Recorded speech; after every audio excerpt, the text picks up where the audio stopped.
Donc, pour ceux qui n'étaient pas là ce matin, qui ont manqué d'ailleurs, ouais, et ben, j'espère qu'ils s'en sont déçus. Donc, en fait, nous sommes là pour un colloque autour de la revue Sens Dessous et autour de ses auteurs qui, pour cette occasion, se rencontrent. Donc, notamment autour de 4 numéros, Héros, Ruines, Territoires et Déplacements. Et là, en l'occurrence, nous sommes là autour d'une question qui est fer-corps, de laquelle on a débattu ce matin, notamment en empruntant la question de la figure héroïque et puis du fait religieux et du pentecôtiste, donc avec M. Touret et M. Fer, que je remercie pour leurs interventions extrêmement passionnantes.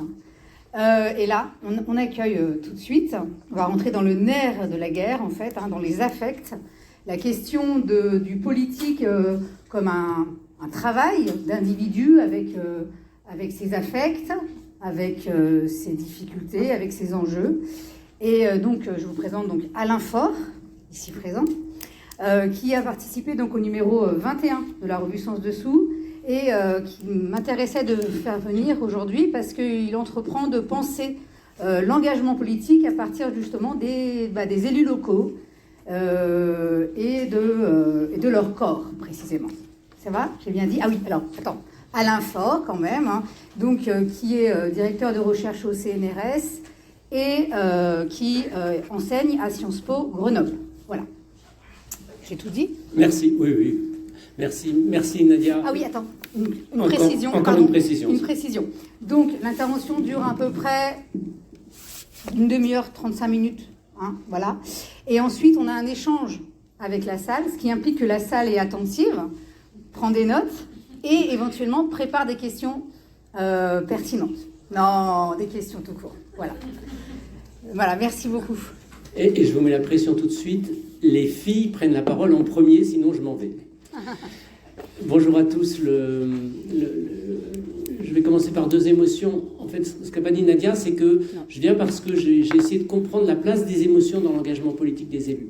Alors j'ai 2 émotions en arrivant ici. La première, c'est de revenir dans un lycée, parce que le lycée, vous en rendrez compte plus tard dans quelques années, est une machine à émotions collectives, à amitié, à rencontres, à révolte, à angoisse, à crise de nerfs, à crise de rire. Et en tous les cas, moi, ça a marché comme ça quand j'étais au collège et au lycée, beaucoup au lycée. Et puis la deuxième émission, c'est qu'en entrant dans cette amphi, je suis tombé sur l'affiche, la première, qui se situe à Naples, la baie de Naples. Et il se trouve qu'en tant que chercheur, donc chercheur CNRS, on fait des enquêtes, puis après on écrit des articles très ennuyeux dans des revues scientifiques illisibles, mais on fait du terrain, et j'ai fait 1 an à Naples il y a une quinzaine d'années, et cette année a été un tournant dans mes recherches sur les émotions. J'étais donc dans la région de Naples, j'étais à Naples même, au centre-ville, et j'ai interrogé une cinquantaine d'élus napolitains de la ville, de la province, de la région, pour savoir pourquoi ils faisaient de la politique. Et ça a été un tournant dans mes recherches, parce qu'il y avait tellement d'émotions dans les entretiens que je me suis dit, il faut prendre au sérieux les émotions. J'entrais avec des personnes qui, dans le dialogue, tout de suite, évoquaient des éléments extrêmement personnels, intimes. Alors, en Italie, ça bougeait avec les mains, on parlait du père, de la mère, du voisin, mais avec une intensité émotionnelle absolument exceptionnelle. Et assez troublante. J'ai eu dans les entretiens plusieurs élus qui ont pleuré pendant l'entretien. C'est-à-dire qu'ils me racontaient des choses en les racontant qui les bouleversaient sur leur rapport à la politique, au pouvoir. Notamment une découverte qui n'en est pas une, mais je me suis rendu compte que quand je leur demandais de parler de leurs premières émotions, très vite ils me parlaient de leur papa. Sur un mode presque psychanalytique, soit le père oublié, le père abandonné ou le père surdimensionné. Et donc, à partir de là, j'ai complètement centré mes recherches sur les émotions et j'ai essayé de tirer quelques variables qui pourraient expliquer la place des émotions dans l'engagement politique. Donc, c'est ce que je vous racontais. Je vais aller très vite. Alors, le titre de la conférence est déjà illisible en soi, l'ego politique et les épreuves intérieures du pouvoir. J'en dis 2 mots, je vais tout de suite à la conclusion. Moi, ma thèse, c'est que pour comprendre une partie de l'engagement politique, il faut passer par l'ego politique, c'est-à-dire qu'il faut entrer dans l'histoire de vie des personnes et qu'ils nous racontent à titre presque intimiste, pourquoi et comment ils sont entrés en politique. Et quand on a ces clés-là, on voit la politique différemment. Et que, alors, il ne faut pas faire que ça, mais c'est quelque chose qui a été complètement oublié dans le champ de la science politique. On pense que la politique, c'est un exercice de l'esprit, de l'intelligence, du raisonnement, et on évacue les émotions, ou on met les émotions du côté du théâtre, de la mise en scène. Et moi, je dis, il faut prendre les émotions, et le deuxième message que j'envoie, c'est qu'il faut prendre les émotions au sérieux, les émotions cachées. C'est-à-dire que je ne parle pas des émotions, les colères, les crises de larmes, l'émission de Karine Marchand, où des élus viennent raconter comment, dans leur petite enfance, ils ont été traumatisés par leur tante, ou des choses comme ça. Moi, je pense qu'une partie des émotions dont on parle là, c'est des ressentis profonds, des ressentis corporels, c'est-à-dire qui sont imprimés dans le corps, qui sont imprimés à votre âge et avant dans le corps. Tout se passe avant et en ce moment, et qu'une partie ensuite du rapport à la politique peut être lue avec ce type de ressenti. Donc ce sont des ressentis très difficiles d'accès. Et pour travailler sur ce sujet, il faut aller chercher ces données. Et en sociologie politique, en sciences politiques, on balaye d'un revers de la main ces données parce qu'elles sont difficilement mesurables. Les ressentis, qu'est-ce que c'est? C'est le témoignage. Dans un entretien, quand j'étais en Italie, je me rappelle qu'une grande sociologue m'avait accueilli en me disant « Monsieur Faure, les élus, ils sont tous des menteurs. » Je prends l'accent marseillais, mais c'est en Italie. Ils sont tous des menteurs. Sous-entendu, c'est pas avec le récit des élus qu'on va progresser. Et moi, je prends le contre-pied absolu. Je pense qu'il faut d'abord prendre au sérieux la parole de ceux qui font de la politique, mais à certaines conditions. Et j'ai monté tout un protocole de recherche très particulier. Alors ce matin, on a joué un peu à ça. Je vous ai demandé, ceux qui étaient là, vos premières émotions. En général, quand je fais cet exercice, je le fais en tête-à-tête avec les gens, avec un protocole CNRS où c'est totalement anonymisé, où jamais on ne pourra retrouver la trace de la personne que j'ai rencontrée, et où je demande à mes interlocuteurs, dites-moi des choses qui vous viennent du fond du cœur, mais que vous n'avez peut-être jamais dit, en tous les cas, qui ne sont pas juste un affichage, mais qui relèvent de choses très profondes, de ressentis, de blessures, de ça. Et c'est la base de mon protocole de recherche, et il est très important parce que les émotions aujourd'hui, on en voit partout, elles sont affichées dans tous les sens. Moi, je fais l'hypothèse que les émotions les plus fortes sont les émotions cachées. Les sanglots intérieurs, les blessures, les choses qu'on garde en soi, qu'on n'exprime jamais ou qu'on exprime très peu. Donc je vais vous emmener sur le chemin. Donc en Italie, une révélation, je vous en dirai quelques éléments, c'est dans la revue Sens dessous. Ce que j'essaie de tirer comme fil, et ça fait lien avec le colloque, c'est que l'engagement se fait avec des élus qui font de la politique à fleur de peau. Vous voyez, donc là on est dans le corps. C'est-à-dire qu'ils ont une façon presque viscérale, tripale de parler politique. Ils le font à corps perdu, à corps défendant. J'utilise le mot corps volontairement. C'est-à-dire que la politique, dans le récit, elle est extrêmement charnelle. Ils s'engagent corps et âme. Je pourrais encore dire qu'ils ont la politique chevillée au corps. Donc on est dans des récits où la politique est très sensible. Elle vient de très loin. Et pour vérifier ma thèse que la politique était vraiment au cœur que le corps était au corps de la politique, j'ai été au Japon pendant 6 mois. Et vous savez qu'au Japon, les émotions n'apparaissent pas, n'existent pas. On est presque à l'inverse, les émotions sont totalement maîtrisées. Et les relations sociales se construisent précisément sur la maîtrise des émotions, sur le fait qu'on ne laisse jamais rien apparaître.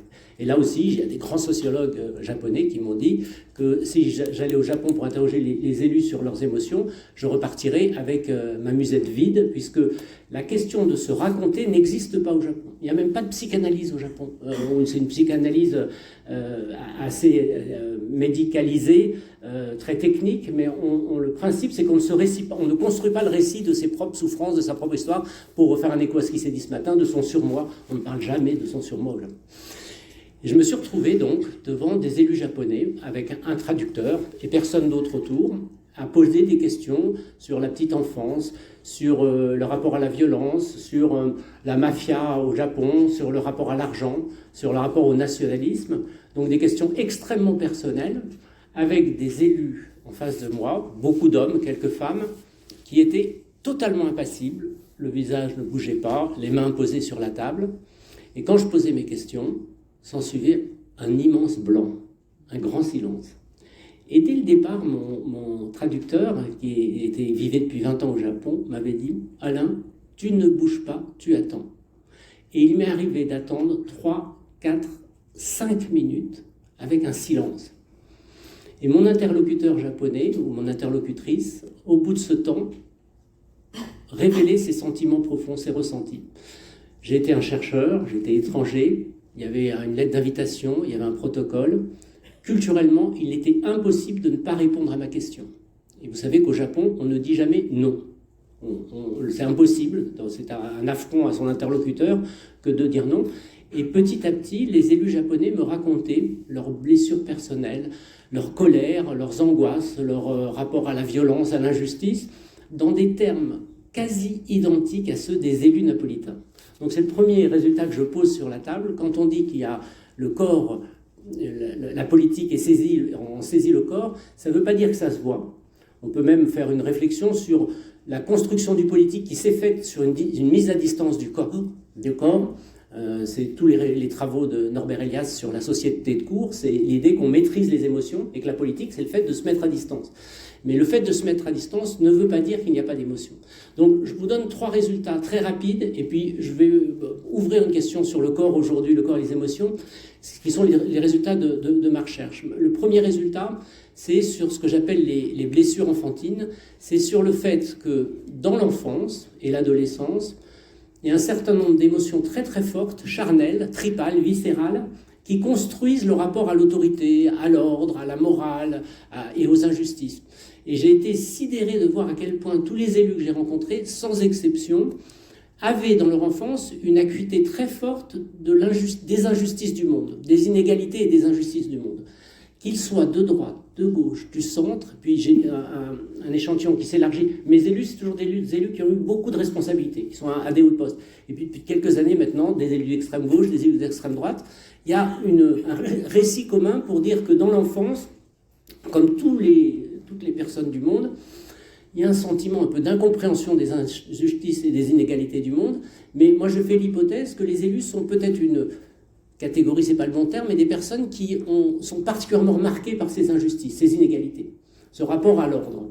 Et que cet élément, cette façon presque charnelle de percevoir le monde, elle est là, elle est omniprésente, même si elle n'est jamais racontée. J'ai beaucoup d'élus qui m'ont fait des témoignages sur leurs sentiments d'enfance, et à la fin de l'entretien, ils me disaient « Je n'ai jamais raconté ça à personne, je crois que je ne me suis même pas dit ». Ce matin, on a un peu parlé de psychanalyse, hein, vous savez, le surmoi, cette idée qu'on a un certain nombre de choses qui sont en nous, qu'on n'exprime pas, mais qui nous portent et qui nous structurent. Donc mon premier résultat, il est là, et c'est une façon de dire, les élus, ils sont comme tous les autres, avant d'aller analyser l'élu, une fois qu'il est élu et sur ce qu'il fait, ce sont d'abord des individus qui vibrent en permanence, même si ça ne se voit pas, et l'exemple des élus japonais, c'était assez fascinant parce que c'était presque impensable ce que je vous raconte là, de penser que je pousserais presque le bouchon. L'intensité émotionnelle la plus forte que j'ai rencontrée dans les récits, elle était chez les élus japonais, ceux qui expriment le moins leurs émotions. Et notamment une violence dans le rapport au monde, le rapport aux injustices, le rapport à la nation, absolument incroyable. Donc, premier résultat que je pose, tout le monde a en effet cette empreinte, les élus aussi. Deuxième résultat, c'est un résultat, donc c'est pas des noirceurs, mais c'est quand même sur les inégalités, sur la complexité du monde, sur les inégalités, l'injustice. Ainsi, un petit détail amusant, les élus racontent tous que quand ils étaient enfants, ils ne savent pas pourquoi, on allait vers eux pour porter la parole du groupe, souvent. Il y avait une équation, il y avait quelque chose de relationnel qui fait qu'ils portaient plus que d'autres la parole du groupe, sans qu'ils sachent vraiment pourquoi. Presque tous les élus ont été délégués de classe, alors ça c'est un classique, mais au Japon c'est amusant, les délégués de classe, c'est pas, on lève pas la main pour être délégué de classe, c'est le prof qui dit, c'est toi qui seras délégué de classe. Donc les adultes les repéraient quand ils étaient enfants comme ceux qui pouvaient porter la parole des autres, ce qui est assez troublant. Deuxième résultat que je pose sur la table, c'est la question de pourquoi de l'enthousiasme pour la politique. Tous les élus sans exception disent que quand ils ont fait leur première campagne électorale, ils ont été saisis d'une espèce de joie, d'un enthousiasme totalement indescriptible.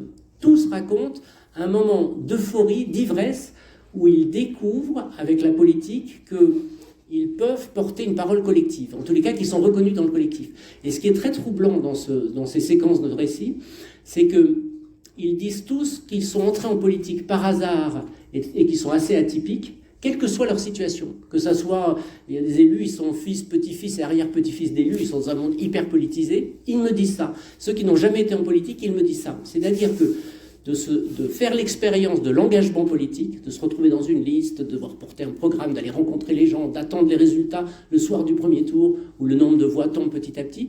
C'est une émotion charnelle qui n'a pas d'équivalent, qui est très très positive. C'est un beau moment dans leur vie. Donc il y a un saisissement de joie, d'enthousiasme qui se produit. Pourquoi je vous raconte ça? Parce que ce saisissement-là peut être une des explications pour que les gens continuent à faire de la politique. Si on regarde de façon objective quelqu'un qui s'engage en politique, un homme ou une femme, et qui prend des responsabilités, il va vers l'enfer. Il va vers l'enfer parce qu'il n'a plus de vie personnelle, il travaille 7 jours sur 7, il commence à 7 heures du matin, il finit à 10 heures du soir. Il y a beaucoup de violence, beaucoup d'agressions. Il a sa vie familiale et affective qui se dégrade. Il a, si on fait une approche statistique, être élu, c'est sans doute le plus mauvais plan, le plus mauvais stratégique dans la vie, c'est-à-dire qu'il n'y a que des inconvénients. Et donc, il y a une énigme, que ce goût du pouvoir, les gens qui reviennent indéfiniment, qui ne peuvent plus lâcher la politique.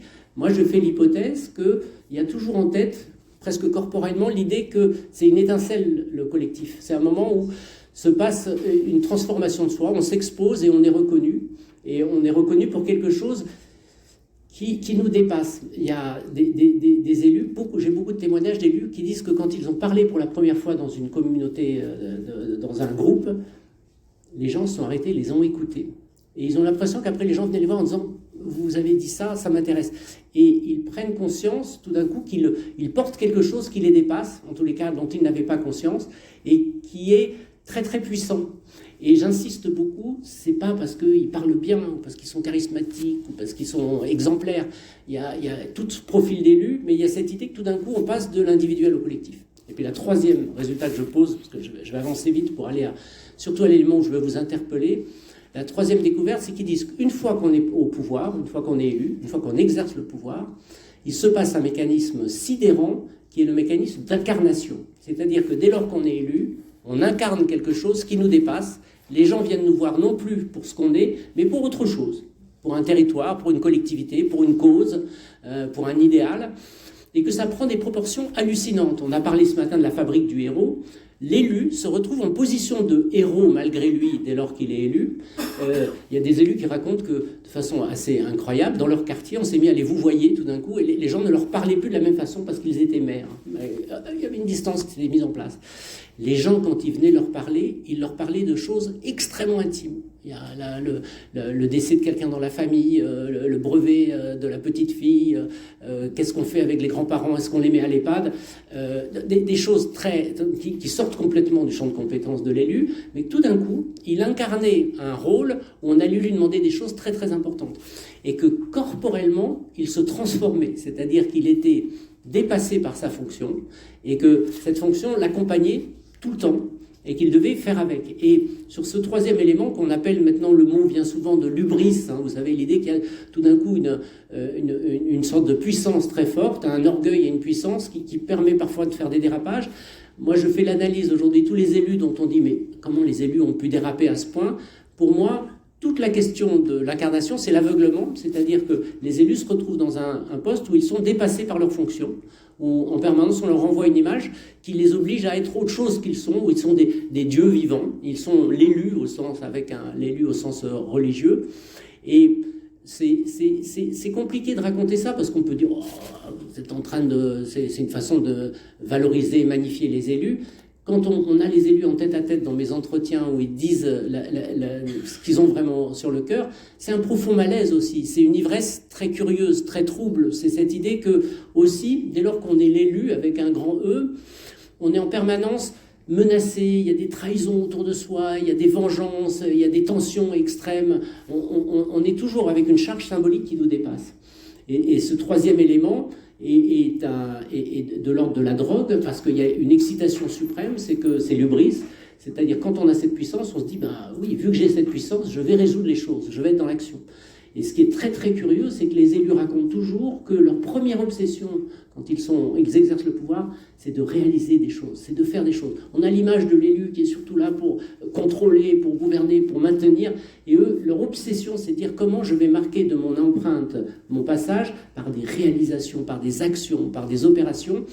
Et ils y arrivent très rarement. C'est-à-dire que le principe même de l'élu, c'est qu'il est pris devant des contradictions qu'il ne va pas pouvoir résoudre ou qu'il résoudra de façon très limitée. Voilà, donc je ne vais pas plus loin sur ce cadrage.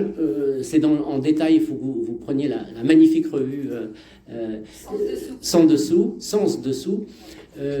Voilà, et je vous propose, et puis j'ai un petit bouquin que j'ai fait il y a un moment qui s'appelle Des élus sur le divan, où je raconte ces éléments en donnant des verbatim, c'est-à-dire je raconte comment les élus me racontent leurs sentiments. À l'époque, je n'avais pas compris, et ce colloque, il est génial, cette journée, pour moi c'est un colloque, elle est géniale pour tirer plus le fil vers le corps, le charnel. C'est-à-dire que plus ça va, plus je me dis, oui, il y a une équation charnelle. Et les récits de ce matin, les deux topos sur les pentecôtistes et sur les héros, me confortent dans cette idée qu'il y a quelque chose de charnel. Alors, c'est là-dessus que je vais vous emmener.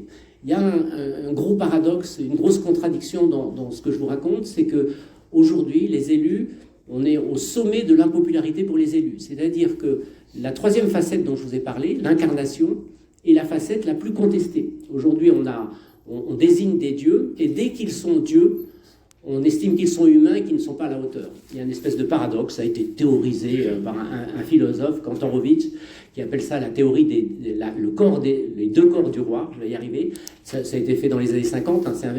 Les deux corps du roi, c'est l'idée de dire que le roi, dans le système du roi en France, c'était surtout une analyse en France, le roi, il avait deux corps. Il avait un corps humain et un corps divin, c'est-à-dire qu'il était à la fois perçu comme quelqu'un de très charnel, qui a ses défauts, qui a sa façon d'être, et puis il avait un corps divin, c'est-à-dire que le roi, il représentait quelque chose qu'il dépassait. D'ailleurs, la lignée du roi, on est roi dans un modèle, on représente un intérêt supérieur qui nous tombe dessus uniquement pour des raisons familiales. Et cette théorie des deux corps du roi, c'est de dire qu'en permanence, il faut faire l'ajustement entre la partie divine et la partie charnelle. C'est-à-dire qu'en permanence, les humbles citoyens reprochent au roi d'être avec tous ses travers, tous ses défauts humains, et en même temps, ils attendent de lui qu'il change le monde, qu'il soit celui qui va montrer la lumière, qui va transformer le monde. Et il me semble qu'on est dans une période très particulière où la partie divine de l'élu, elle n'est plus acceptée. On ne veut plus des héros. J'ai écrit il y a quelque temps, bien après dans la revue, un petit article qui s'appelait « Pourquoi certains adorent détester Emmanuel Macron ». Et c'est toute une réflexion sur cette espèce de rage et de haine des citoyens sur ce double personnage divin et humain. Il ne fait pas le job en tant que divin, il ne fait pas le job en tant qu'humain, c'est-à-dire que corporellement, il y a quelque chose qui cloche. On ne veut plus faire cette transaction, c'est-à-dire on veut bien que l'individu s'engage dans du collectif, mais ça ne passe plus par l'élu. Et il me semble qu'on pourrait faire ce constat sur presque tous les élus aujourd'hui, dès lors qu'ils exercent le pouvoir et qu'ils prennent de l'importance. Il y a un moment où le citoyen n'est pas d'accord avec cette transaction corporelle, ne marche pas, et elle ne marche pas parce que le citoyen est en train de surdéterminer son rapport aux politiques à partir de son nombril. Donc j'en viens à une troisième idée, c'est l'idée qu'aujourd'hui, la politique est perçue de façon hyper affective, hyper émotionnelle, et surtout toujours liée à son expérience de vie personnelle. Je vous donne un petit exemple, même si vous êtes jeune, mais vous l'avez vécu, c'est les gilets jaunes. Pour moi, c'est le premier élément très clair de la citoyenneté du nombril. C'est l'idée de dire, on va sur un rond-point et on proteste, et on proteste contre les autorités publiques à partir de ses propres souffrances personnelles, de ses propres désastres dans sa vie, de ses problèmes de déplacement. Et on est en interaction directe. Nos problèmes doivent directement être traités par le niveau supérieur, sans syndicat, sans association, sans leader. C'était le mot d'ordre des Gilets jaunes. C'était, on n'a pas besoin d'interlocuteurs. Toutes nos paroles sont valables dès lors qu'elles viennent de notre cœur, de notre tripes, que c'est viscéral, que notre colère s'exprime et qu'elle doit remonter directement. Et on est dans cette trame viscérale de colère. La politique, c'est un moment où on est blessé, où on pense aux choses qui ne vont pas dans notre vie et on demande aux politiques de les traiter immédiatement.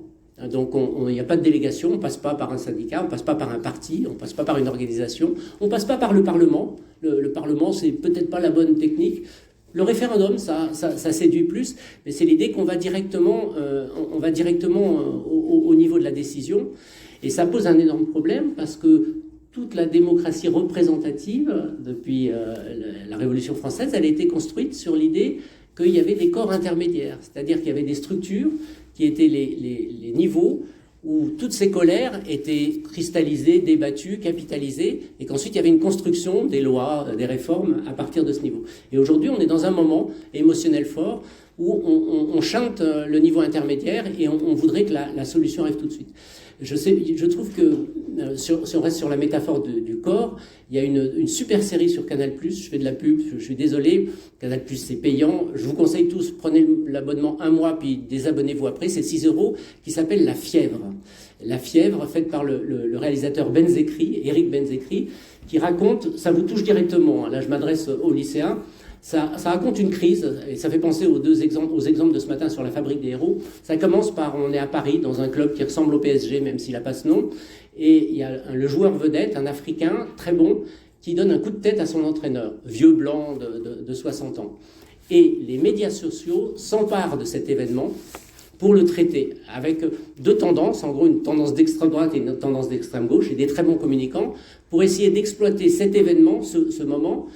Et ça provoque une fièvre. C'est-à-dire que tous les individus, en voyant ces images, font appel à leurs propres sentiments personnels, leur propre perception sensible du problème du racisme, de la violence, des inégalités, et ils le traduisent directement, et il y a une espèce de folie médiatique sur les réseaux, dans les grands canaux de médias, pour mettre en débat, mettre en controverse ce geste symbolique. Et quand on s'approche et qu'on met le microscope, on s'aperçoit que le conflit entre ces deux personnes, c'est pas du tout le conflit qu'on croit. Il est d'une toute autre nature. Le joueur, c'est un joueur très ouvert qui était dans un moment de colère, mais qui en veut pas spécialement à son entraîneur. L'entraîneur, c'est un type humaniste extraordinaire par ailleurs, qui a sa propre rapport à la vie. Mais on voit plus ça. On est simplement dans la fièvre, corporellement. La fièvre, c'est l'idée que le corps est malade, hein, qu'on tremble et qu'on s'engage sur une voie politique qui n'est pas la bonne. Et moi, ce qui est fascinant dans cette série de Benzekri, c'est qu'il raconte que dans ce moment de crise, le politique ne sert plus à rien. Il est totalement impuissant. Tous ceux qui, à l'échelon politique, les syndicats, les organisations, les courants de pensée et les élus, qui essayent d'intervenir dans cette crise, ils sont balayés par la crise. Et là où il faut regarder ça avec attention, c'est qu'Eric Benzekri, c'est celui qui avait fait Le Baron Noir, une autre série. Alors là aussi, vous êtes jeune, mais une série génialissime il y a 10 ans, où il racontait comment dans les phénomènes de société, tout se jouait au sein des partis. Et là, il dit, les partis, donc les corps intermédiaires, les élus, sont totalement impuissants quand une crise de ce type se développe. Il faut aller voir du côté des influenceurs, du côté des communicants, du côté des stratégies dans les médias, pour essayer de comprendre ce qui se passe. Mais on n'a plus prise sur ce mouvement. Et moi, ce qui me trouble dans la période actuelle, c'est qu'on est dans un moment de fièvre et que donc, les émotions du corps, qui sont des émotions très nobles, hein, je vous rappelle, le récit de vos premières émotions, c'est des émotions où on peut lutter contre les injustices, contre les inégalités du monde, et ça se transforme, s'il n'y a pas de médiation, de médiateur, dans un espèce de brouhaha très violent, très rapide, qui bouge sans cesse et que personne ne maîtrise. Alors si les algorithmes de Facebook, de TikTok et peut-être de LinkedIn le maîtrisent, c'est-à-dire que dans le film, et c'est terrifiant, hein, on voit comment il y a des entreprises de manipulation des réseaux sociaux qui jouent pour alimenter des comptes qui n'existent pas et faire monter la fièvre, c'est-à-dire produire avec des images, avec des controverses, une tension de plus en plus forte qui fait que tous les gens sont suspendus à cette tension et au rebondissement, parce qu'il y a plein de rebondissements. Et alors, je vais terminer là-dessus. C'est une fable, ce film, parce qu'il y a l'hypothèse, l'esquisse d'une issue heureuse. Et l'issue heureuse, c'est très paradoxal, et elle fait écho aux pentecôtistes. Vous allez voir, je vais faire le lien avec ce matin pour ceux qui étaient là.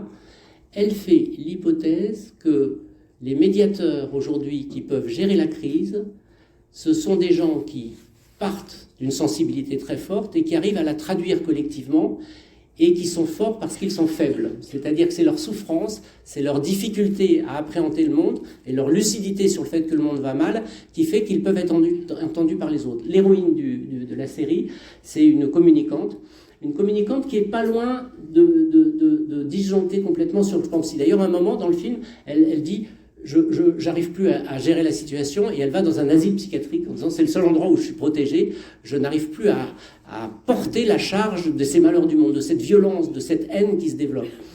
Et puis elle revient dans le jeu et elle dit il faut qu'on trouve une solution collective, et avec l'entraîneur, le fameux entraîneur qui est censé être le méchant de l'histoire, elle dit il faut remettre les individus dans le circuit, les supporters dans le circuit, et il décide de dire le club n'appartient plus au Qatar. Alors c'est pas le Qatar dans le film, mais on a compris que c'était le Qatar. Le club appartient aux supporters. On va faire un actionnariat et tous les supporters du club seront propriétaires du club. Donc elle essaye de retisser un lien du collectif. Et elle dit mais ça ne marche que si tous les joueurs racontent cette histoire. C'est-à-dire tous les joueurs qui sont des joueurs professionnels qui gagnent des millions acceptent cette idée invraisemblable que le collectif ne fonctionne que s'il y a une médiation par un club dont tout le monde est le propriétaire. Alors on ne sait pas si ça va marcher, ça va sans doute pas marcher. La fin du film est assez sombre, hein. La dernière image, c'est le président de la République qui convoque la communicante, et elle entre, elle dit oh, le président qui veut me voir, et le président dit alors qu'est-ce qu'on fait maintenant? Et c'est un petit message pour dire le président de la République, il est totalement impuissant dans cette crise, c'est pas lui qui peut la gérer, elle doit être gérée collectivement. Et on est dans une période où cette gestion collective est très complexe parce que on alimente en permanence le récit qu'il faut d'abord s'appuyer sur les colères individuelles pour résoudre le problème. Je vous donne un dernier exemple qui est dans le film et qui est magnifique.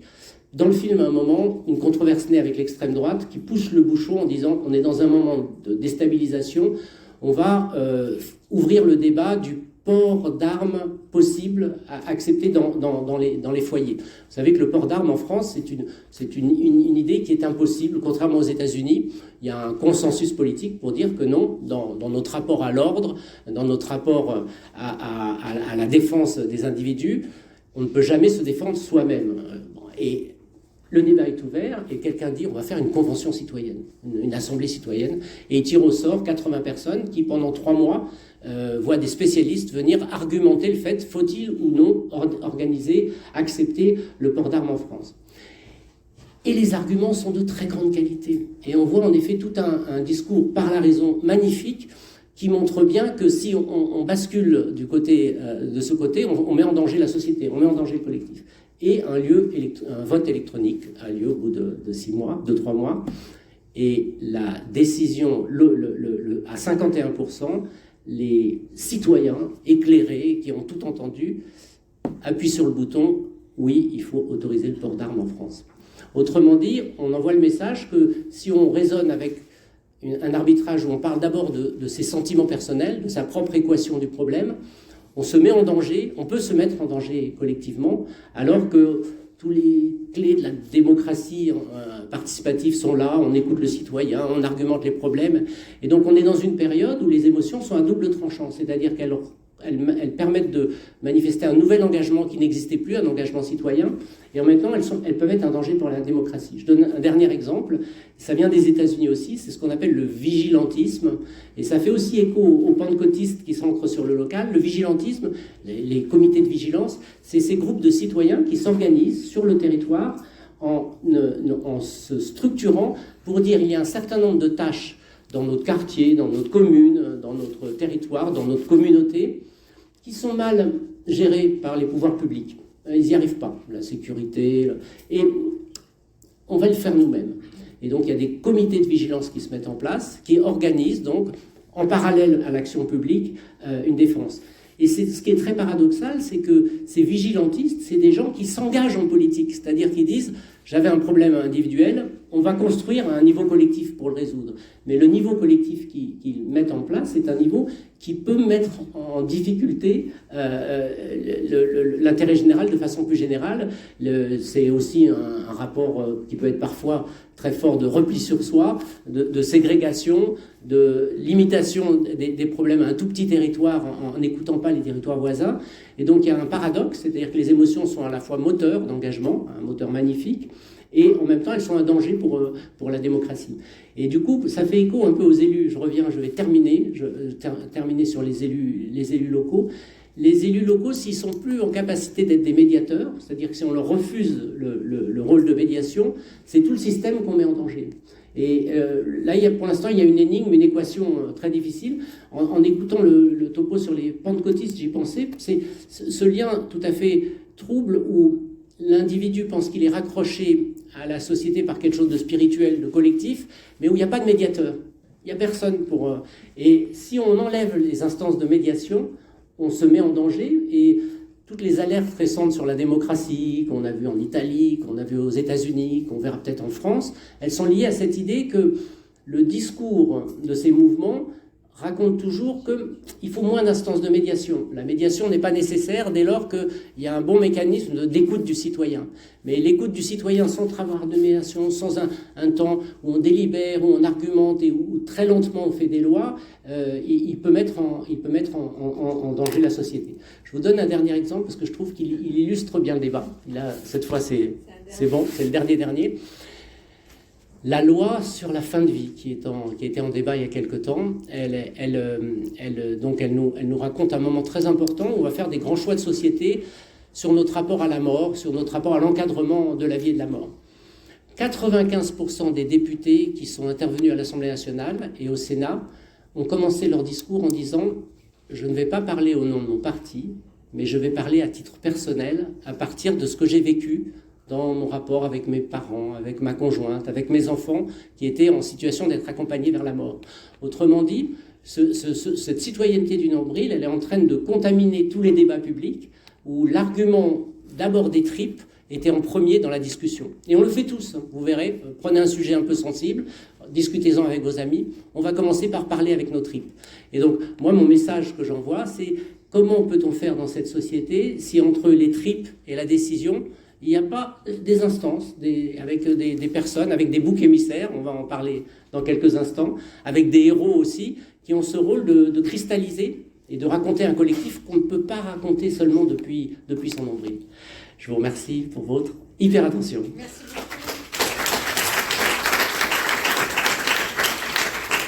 Alors, merci beaucoup. C'était tout à fait passionnant. On espère quand même que ce sera plutôt élu que bouc émissaire. Hein, voilà. Donc, voilà, je change de micro. Et je donne la parole en priorité donc à une femme. Vous vous rappelez. Donc les garçons, pour l'instant, vous n'avez pas la parole. On va faire de la discrimination positive. Alors, y a-t-il une femme qui veut prendre la parole? Une femme ou une fille? Oh, ouais, une femme. Je crois qu'on peut vous identifier comme ça. Est-ce que c'est pas un peu paradoxal, dommage qu'en même temps aujourd'hui les politiques, je ne sais pas quelle conscience ils ont de tout ce que vous racontez, qui est tout à fait intéressant et effectivement passionnant, c'est pas s'ils ont un minimum de conscience de ce truc-là, parce que malheureusement, ils alimentent le problème. Quand on, par exemple, l'exemple aujourd'hui de la gauche qui est un même fou à se réunir et qui se tape avec des choses assez presque infantiles ou archaïques, ça alimente. On a l'impression que c'est un puits, effectivement, sans fond. Oui, mais c'est systémique, disent c'est-à-dire que vous seriez à leur place, vous feriez la même chose. C'est-à-dire que ce qui est troublant, c'est à quel point, quand on est dans un jeu d'incarnation et qu'on est à la tête d'un parti, on est piégé par ce modèle. Mais je vais vous donner des contre-exemples, trois contre-exemples très, très contemporains. Premier contre-exemple, Kamala Harris. Si vous regardez le dernier débat qu'elle a fait, le seul débat d'ailleurs qu'elle a fait aux États-Unis, il y a des moments des attaques de Trump, et elle a ri. Elle a eu un grand rire, elle n'a pas répondu. Et après, elle est repartie, avec la raison, avec d'autres arguments, et les analystes indiquent qu'elle a fait un coup de génie qui n'existait pas dans la culture américaine. Pour la première fois, elle a fait la joute démocrate-républicain sans dire « je suis la plus forte », c'est sans montrer ses muscles, mais en disant « cette question, nous sommes en faiblesse, dès lors qu'on est sur ce terrain, nous sommes en faiblesse, donc j'en ris, et je n'en parlerai pas, et on va y revenir d'une autre façon. » C'est une femme qui a un parcours particulier, et donc elle a envoyé un signe de faiblesse, en disant « je ne vais pas au combat de boxe, je refuse la boxe », et en même temps c'était un signe de force. Donc moi j'ai l'espoir dans ce modèle. Je vais vous donner un deuxième exemple, on va faire de la politique un peu, Raphaël Glucksmann. Raphaël Glucksmann est en échec depuis 3 mois. Il est en échec permanent, c'est-à-dire au lendemain de la dissolution, il n'ouvre pas la bouche. Et après, dans les interviews, il montre un certain désarroi. Et en même temps, il construit un récit qui commence à être audible de dire si je suis à un poste de responsabilité, je ne le résoudrai pas avec des formules magiques, car il n'y a pas de formule magique. Et forcément, je serai quelqu'un qui accepte les faiblesses actuelles du système et qui les travaille. Et je vous donne enfin un troisième exemple pour contrebalancer. Michel Barnier, notre Premier ministre, tout son discours est construit sur sur le récit d'une relative impuissance, en disant tout ce que je fais là, c'est quasiment impossible à faire, et si ça ne marche pas, je sors du jeu immédiatement. Et en même temps, il fait passer la petite musique que cette position d'humilité, de compromis extrême, est la seule voie possible. Et donc, moi, pour vous donner un peu d'optimisme à votre question, je pense qu'il faut, aujourd'hui, ils émergent partout, hein, à l'échelon local, on les voit apparaître, mais en effet, ça demande du coup d'être très vigilant sur les postures de héros qui vont tout résoudre, parce qu'on est encore dans ce jeu politique-là. Mais moi, il me semble, dans mes entretiens avec les élus, qu'ils ont de plus en plus l'acuité fine, que s'ils passent par cette capacité à raconter des fragilités et des impuissances, ils s'en sortiront pas. Donc moi, je suis assez optimiste. Je pense que quand vous dites qu'ils n'en sont pas conscients, moi je pense qu'ils en sont très conscients. On fait une lecture des élus extraordinaire. Quand on les a en tête à tête et qu'on discute avec eux, les élus, ils sont hyper lucides sur la faillite du système. Mais ils sont dans un système dans lequel ils n'arrivent pas à sortir. Donc moi, je plaide vraiment, c'est l'image dans La fièvre de l'héroïne, de l'extrême faiblesse, enfin fragilité, qui devient une force. Et en politique, c'est subtil comme concept, hein, parce que c'est pas celui qu'on a développé. Mais moi, il me semble que la seule voie dans le monde vers lequel on va, c'est ces nouveaux héros qui sont des héros fragiles. Et là, du coup, si on va chez les historiens et dans l'Antiquité, on retrouve des éléments de ce type. Le héros n'a pas toujours été le plus fort, mais c'est celui qui incarne de la façon la plus juste.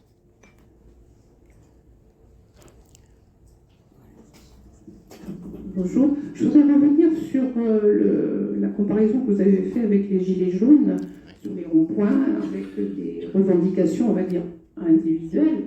Mais à ce même moment, il y avait un mouvement qui m'avait intéressé, qui était de révolution plutôt citoyenne. C'était ce qu'ils appelaient les révolutions de commercy, où ils s'étaient mis en commun pour avoir, en disant leur slogan, c'est nous qui ne sommes rien, nous allons être tout. Et il y avait là, du coup, l'embryon d'une société politique, citoyenne, sans élus. Enfin, je ne sais pas trop comment ça se passait au moment. Là. Il y avait peut-être des gens pour aller, j'allais dire, comme dans les AG, aller revendiquer quelque chose ou revendiquer une parole, des choses comme ça. Mais là, du coup, il y avait quelque chose de commun. Hein, il n'y avait pas l'individualité, quoi. Parce que c'est vrai que j'ai eu l'impression que depuis quelques années, on valorise quand même l'individu, la plainte individuelle. Vous êtes des individus, vous êtes une victime, vous pouvez revendiquer, et que c'est vrai qu'on l'a oublié, le collectif, il n'existe plus beaucoup, quoi. Alors c'est vrai que moi, cette révolution citoyenne de Commercy, elle m'avait intéressée à ce moment-là. Je sais pas, voilà. Oui, il faut, à chaque fois que la transaction de l'individuel vers le collectif produit quelque chose de nouveau, il faut regarder avec attention. Moi, je mets juste une alerte sur l'illusion que ça peut se faire sans corps intermédiaire. Alors, le corps intermédiaire, c'est un peu un mot sec, hein, mais le corps intermédiaire, c'est les associations, c'est les syndicats, c'est les partis, ce sont les assemblées d'élus à l'échelon intercommunal, à l'échelon départemental, à l'échelon régional, national, européen. C'est l'idée qu'il y a des institutions avec des représentants qui incarnent, et il y a des expériences magnifiques de démocratie citoyenne, mais dès qu'on monte un peu sur notre société mondialisée, on voit le plafond de verre, quoi.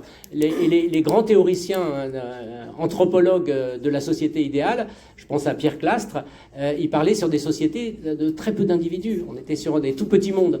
Mais dès lors qu'on est sur un monde mondialisé et en interaction, on est dans de la régulation publique. Mais en effet, hein, moi, chaque fois qu'il y a une initiative, je trouve qu'il faut l'observer avec attention. Les Gilets jaunes, d'ailleurs, ce qui est passionnant, c'est que pour moi, les Gilets jaunes, c'est de la socialisation politique. C'est-à-dire que beaucoup des récits des Gilets jaunes qui sont engagés, c'est des récits d'élus. C'est-à-dire que c'est des récits de gens qui veulent ensuite prendre des responsabilités, qui veulent ensuite entrer dans des compromis, qui veulent ensuite entrer dans des politiques, des programmes qu'on va mener. Donc c'est une socialisation vers du collectif. Bonjour. Donc moi je suis professeur de littérature dans le lycée. Je voudrais reprendre ce que vous avez dit sur le fait qu'on s'en prenne à la partie du divin. dans les figures du corps du roi, les deux corps du roi. Et vous avez dit le citoyen surdéterminant le rapport du politique à partir de son nombril, et en prenant comme exemple Emmanuel Macron.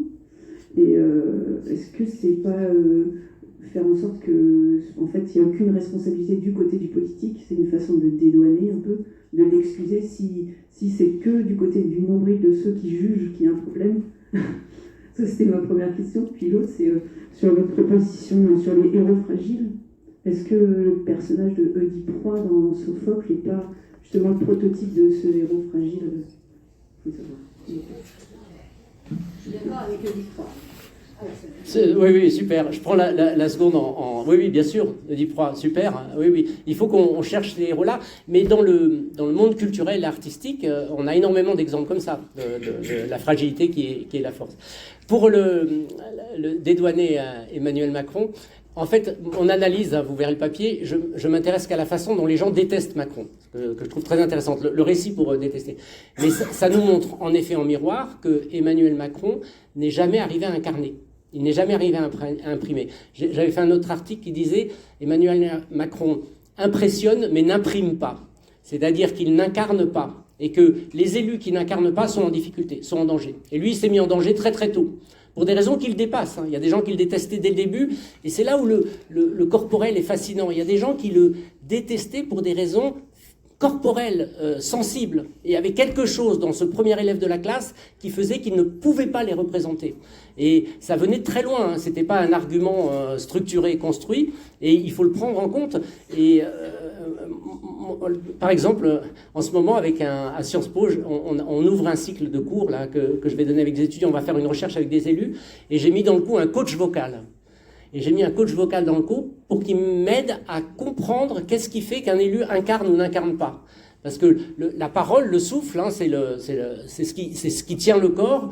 Et c'est sidérant de voir qu'il y a des gens qui incarnent par leur voix et d'autres qui n'incarnent pas par leur voix. Donc je vais, y compris sur ce terrain qui nous dépasse un peu, mais qu'il faut étudier. C'est-à-dire qu'on ne peut pas juste dire la voix fait partie de l'incarnation. Et il faut qu'on change aussi nos représentations sur la voix, puisqu'on est sur la question homme-femme aussi. Là, je dis il faut que les femmes interviennent. Il y a des travaux terrifiants qui montrent qu'il y a des voix qui permettent l'incarnation et d'autres qui le permettent moins. Il y a des voix qui sont légitimes pour incarner l'autorité et d'autres qui le sont moins. Donc il y a un travail de déconstruction à faire sur ce terrain très fort. Est-ce que vous pensez que le fait que les émotions soient de plus en plus présentes dans la politique, notamment chez les électeurs, est-ce que ça pourrait nuire justement à la politique ? Eh bien, c'est une équation à deux faces, oui et non. C'est-à-dire que c'est le moteur, si on suit mes psychanalyses auprès des élus, c'est le moteur de l'engagement, ces émotions, c'est ressenti, hein, c'est le moteur de l'engagement. Et en effet, oui, ça peut devenir très dangereux. Une partie des travaux qui sont faits sur le populisme aujourd'hui et sur le complotisme, donc deux évolutions politiques internationales qui posent plein de problèmes sur le plan collectif, elles montrent que les émotions ont une place très importante. Donc en effet, les émotions en permanence sont... Mais opposer émotion et raison, pour moi, c'est une impasse totale. La science politique a construit toutes ces théories là-dessus. Il y a très peu de travaux sur les émotions en politique, ou alors c'est toujours des émotions instrumentalisées, hein, c'est des émotions soit manipulées par les élus, soit bien gérées par des organisations. Moi, je pense qu'il faut revoir la question des émotions en parlant des ressentis et en mettant plus de complexité. C'est-à-dire que c'est à double tranchant, en permanence. Et il faut toujours avoir cette idée en tête. Et puis, je ne vous l'ai peut-être pas assez dit, pour moi, il faut valoriser les émotions style joie et enthousiasme, parce que c'est un des moteurs du politique. On passe son temps à passer à côté. On est dans une période de colère. Hein. L'indignation, la colère, c'est le premier point d'entrée du politique. Et quand on creuse un peu, on voit que ceux qui s'engagent dans le collectif, ils ne s'engagent pas parce qu'ils sont en colère, ils s'engagent aussi parce qu'ils ont cette révélation que dans le collectif, il y a une façon joyeuse de vivre. Je donne toujours cet exemple parce que je l'adore. Excusez-moi, du coup, je capte la parole.